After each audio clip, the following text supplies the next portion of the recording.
Half ভাড়া নিয়ে শিক্ষার্থীদের সঙ্গে দ্বন্দ্বের জেরে ধর্মঘট ডেকেছেন বরিশালের পরিবহন শ্রমিকরা। সব রুটে বন্ধ রয়েছে বাস চলাচল। সকাল থেকে বাস কাউন্টারে যাত্রীদের ভিড় থাকলেও ছেড়ে যায়নি অভ্যন্তরীণ বা দূরপাল্লার কোনো বাস। ঝুঁকি নিয়ে থ্রি হুইলারে মহাসড়কে চলাচল করছেন যাত্রীরা। উঠেছে অতিরিক্ত ভাড়া নেওয়ার অভিযোগও। পরিবহন শ্রমিকরা বলছেন মালিক সমিতির সিদ্ধান্ত নিলেই শুরু হবে বাস চলাচল। এদিকে শনিবার রাতে শিক্ষার্থী ও পরিবহন শ্রমিক সংঘর্ষে গুরুতর আহত হয়ে বিএম কলেজের ৮ শিক্ষার্থী শেরেবাংলা মেডিকেল কলেজ হাসপাতালে চিকিৎসাধীন আছেন।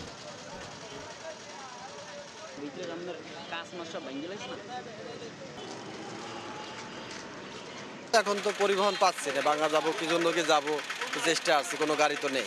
সব বন্ধ, ফিরে যাচ্ছি, সব ভাঙচুর বন্ধ করেছে। বিআইটিসি চলতেছে, সিরিয়াল দিয়ে টিকিট নেই, বিয়েতে যাওয়া সম্ভব না। ঢাকা যাবো করে এখন বাসায় ফিরে যাচ্ছি। বর্তমানে বন্ধ আছে গাড়ি, যে যাওয়ার কোনো বিকল্প ব্যবস্থা পাচ্ছি না। এই মুহূর্তে বরিশালের নথুল্লাবাদ বাস টার্মিনালে আছেন সহকর্মী অপূর্ব অপু। সরাসরি যাচ্ছে তার কাছে।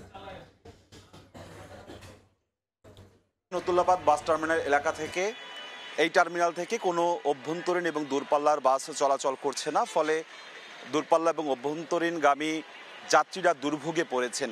এর আগে গতকাল শনিবার সন্ধ্যায় হাফ ভাড়া দেয়া না দেয়াকে ঘিরে বরিশালের বিএম কলেজের এক শিক্ষার্থীর সাথে প্রথমে এখানকার শ্রমিকদের সাথে দ্বন্দ্ব হয়। সেই দ্বন্দ্বে প্রথমে বাকবিতণ্ডা, পরে হামলা, পাল্টা হামলা, সংঘর্ষের ঘটনা ঘটে এবং গত রাতে এই টার্মিনালে থাকা সকল বাস ভাঙচুর করা হয়েছে বলে দাবি করেছেন এখানকার বাস মালিক সমিতির সাধারণ সম্পাদক।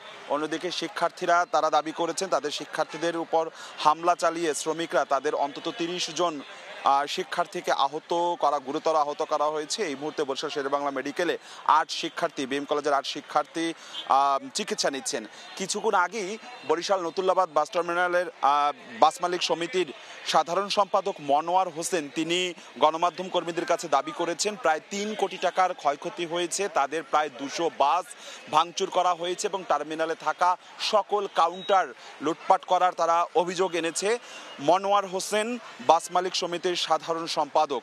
অন্যদিকে এই ঘটনা গতকালকে শনিবার সন্ধ্যার যে উত্তপ্ত রণক্ষেত্র তৈরি হয়েছিল বরিশালের কেন্দ্রীয় নথুল্লাবাদ এলাকা, হামলা পাল্টা হামলার ঘটনার অভিযোগ আমরা পেয়েছি এবং প্রায় ২ ঘন্টা এই সামনের যে সড়ক, নথুল্লাবাদের সামনের সড়কটি অবরোধ করে বিক্ষোভ চালায় বিভিন্ন কলেজের শিক্ষার্থীরা। পরে সেনাবাহিনী পুলিশের হস্তক্ষেপে মহাসড়কটি ছেড়ে দিয়ে আন্দোলনকারীরা সরে গেলেও নথুল্লাবাদ বাস টার্মিনাল থেকে কোনো বাস গতকালকে রাত থেকেই চলছে না, আজকে সকাল থেকেও চলছে না।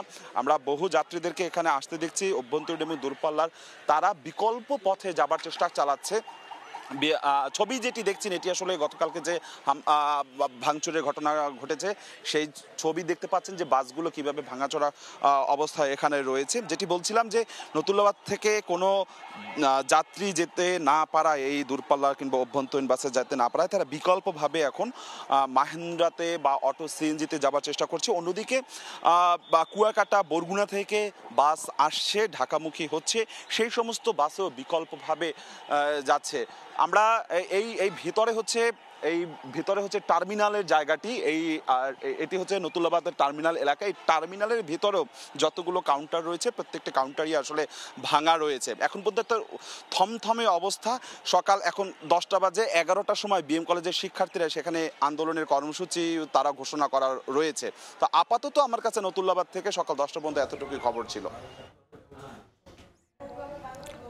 সংঘর্ষের জেরে পরিবহন ধর্মঘটের সবশেষ জানতে সরাসরি ছিলাম বরিশালে।